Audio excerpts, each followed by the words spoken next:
ペンネームメンタル豆腐マンさん、25歳の男性からいただいたお悩みです。私は転職した会社を1ヶ月も経たないうちに退職してしまいました。果たしてこの選択は正しいのか今もわかりません。また婚約を控えている婚約者もいます。その方とは本当に婚約したいと思っていますが、自信がなく本当にできるのか、もしかしたら失恋するのではないかといった恐怖心と、仕事がうまくいかず毎日一人で余計な考え事もして、結果出社することが怖くなり、周囲の人が怖くなり、うつ病のような症状も出てしまい、退職という逃げ道を選んでしまいました。自分のような本当に弱い人間はどうしたらいいんでしょうか。婚約を控えているパートナーのことや、今後の仕事先もどうしたらいいのでしょうか。覚悟を決めるということが怖いです。わがままであり、放慢な自分が大嫌いです。どうしたらいいのか、わけがわからなくなってしまいました。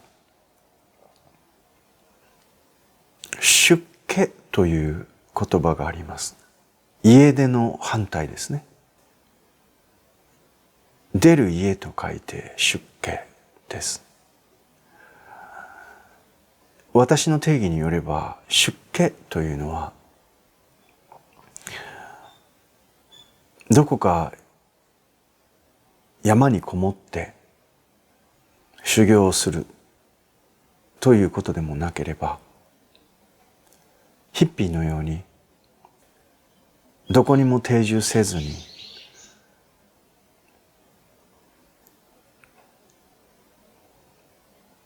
あちこち旅を続けるということでもありません。どこにいようがどこに行こうが、自分の固定概念や自分の小さな殻、そこから出ないうちは、その固定概念や小さな自分の殻にこもったまま山に行ったり、いろんなところを旅しているだけになるんです。それを出家とは呼びません。出家とは自分の私という思い込みを捨てて出ていくということです。私というものをどんどん捨てていくということです。私というものをどんどん脱いでいくということなんです。メンタル豆腐さんっていうのは言いにくいので MT さんにしますね。で MT さんの問題は何かというと、覚悟を決めないことなんです。覚悟を決める、覚悟が決まるっていうのがかなりですね、いろいろな準備や条件が整ったので覚悟が決まる、覚悟を決められるって思ってらっしゃる方が多いんですけど、逆なんです。覚悟を決めるので、その覚悟が決まったことによって必要な準備とか必要な条件っていうのを揃ってくるんです。登山を考えたらわかります。近所の裏山に登るぞって決めたら、天気のいい時だったり夏場だったりすればね、 T シャツに短パンとタオルと水筒ぐらいで登れますよ。だけれど富士山ってなると夏場でもそうはいかないじゃないですか。富士山登頂するぞっていう覚悟を決めたら、それに向かっての準備は富士山に登るための準備になるんです。エベレストだったらどうですか。エベレストに登るぞってなったら夏場でも全然装備が変わってくるわけです。それから準備のレベルも変わってくるわけです。装備品のレベルも変わってくるわけです。体力も変わってきます。覚悟が決まるからいろんなことが決まっていくんです。さて、処方箋ですけれども、MT さん、まずね、覚悟を決めなさい。今の婚約したいと思っている人がいるだったら、もう結婚するって決めるんです。で、結婚したら当然子供もね、将来できていくかもしれないってことを考えれば、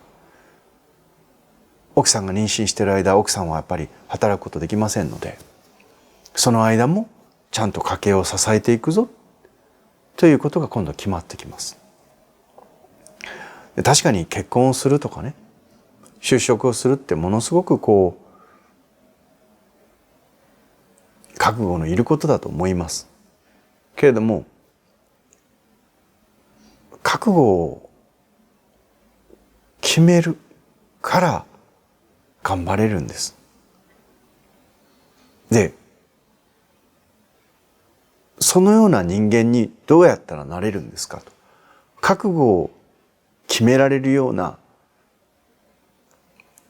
心の強い人間にどうやってなれるんですかって MD さんは言うかもしれませんけれども、違うんですよ。根本的に違うんですよ。覚悟を決めるから、そしてその決めた覚悟を小さくやり遂げていくので、だんだん覚悟を決められる人間によりなっていくんです。覚悟を決めない限り、心の強い人にどうやってなれるんですかってなれないんですよ。覚悟を決めて、その自分の決めた覚悟をやり遂げていくっていう経験を積み重ねることによって、何にも覚悟を決めたからといってそれが成就するかどうかっていうの保証は誰にもありませんよ。ないんだけれども、そこに向けて自分が覚悟を決めたことについてやり抜いていくので、力がついてくるんです。自信がついてくるんです。ということで、自分みたいなメンタル豆腐、心の弱いものはこれからどうしたらいいんでしょうか。どうしたら強くなるんでしょうか。覚悟を決めてください。振られるかもしれないけれども、彼女にあなたと結婚したいと、結婚するつもりで自分を頑張るんだっていうその覚悟を宣言してください。彼女のご両親のところに行って正座をして背筋を正して、そして彼女と結婚したいですということを言ってみてください。その時にお父さん突っ込まれるでしょう。あんた仕事はって、ね、それを突っ込ませないために仕事も頑張るんですよ。そこでね、お父さんがいろんなことを突っ込んでくるっていうのはいいことなんです。大事なことなんです。彼女も突っ込んでくるかもしれません。あんたそんなこと言ったって仕事はどうするの？それを突っ込ませないように準備を進めていくんです。まず最初に覚悟を決めるってこと。そこから物事がスタートしてきます。ということで、MT さん、結論です。結論は、覚悟を決めてください。結婚すると決める。ね、それで彼女から振られるかもしれませんけれども、まず結婚すると決める。結婚すると決めたら、じゃあ結婚してからどうやって食べていくのか、子供が生まれたらどうするのか、でその後のことがいろいろ想像されると思いますね。で、できなかったことならどうしようっていうことを考えるんじゃなくて、覚悟を決めて、子供が生まれたらこうするんだと、ね、結婚したらこうするんだと、で仕事はどうする、養育費はどうする、でそういうことが今度具体的になってきますね。でそのことに頭を使ってほしいんです。MT さんの頭のエネルギー、体のエネルギーをできなかったらどうしようということに費やすんではなくて、結婚する、子供が生まれる、じゃあ子供を養っていくためにはどうしたらいい、結婚していくためにはどうしたらいいっていう、そっちの方向へ同じエネルギーであればやっぱり使っていかなきゃいけないです。それでね、一度でいいから死ぬ気でやってみる。一度でいいから死ぬ気で頑張ってみるっていうことをどっかでやっぱりやらなきゃいかんです。人生大変です。わかりますよ。でもね、やっぱりね、死ぬ気で頑張ってる人っていうのは誰かが助けてくれるんです。いい加減に生きてる人ってやっぱ助けられないんです。お寺にいるといろんな人たちの人生を見ます。いろんな人たちの生き様、いろんな人たちの死に様を見ます。結論から言うとね、学歴や資産のあるなしではないです。死ぬ気で生きてきた人たちっていうのはね、面白いことにどこかで道がちゃんと開けてくるんです。やっぱり死ぬ気で頑張ってる人を応援する人っていうのが出てくるんです。で、人生っていうのは自分一人で何とかしていかなきゃいけないではなくて、自分がね死ぬ気で頑張っていくことによって助けてくれる人たちっていうのがどんどん自分の身の回りに出てくるってことなんです。これが人生の豊かさであり、人生の面白いところなんです。条件は一個だけです。ルックス、学歴、社会的地位、違います。その人が死に物狂いで生きてるかどうかです。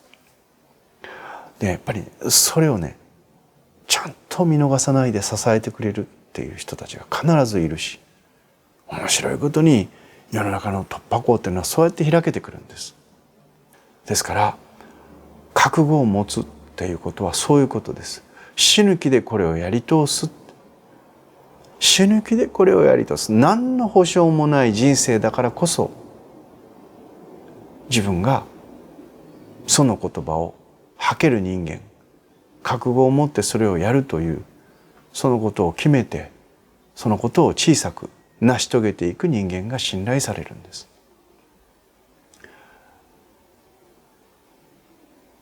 メンタルが柔軟であるということはいいことです。メンタルが弱いっていうのはダメです。メンタルがガチガチに固まってるっていうのもダメです。私はいつもね、竹のようなしなやかさっていうものを持ちたいと願ってます。メンタル豆腐さんは自分のことをメンタル豆腐って言ってますけど、メンタル竹に変えてください。メンタル豆腐もメンタル竹も頭文字取ったら MT さんです。でもこれからはメンタル豆腐の MT じゃなくてメンタル竹の MT になってください。覚悟を決めること。そして自分の決めた覚悟は死に物狂いでやり通す。そこから開けてくる一歩があるんです。応援してます。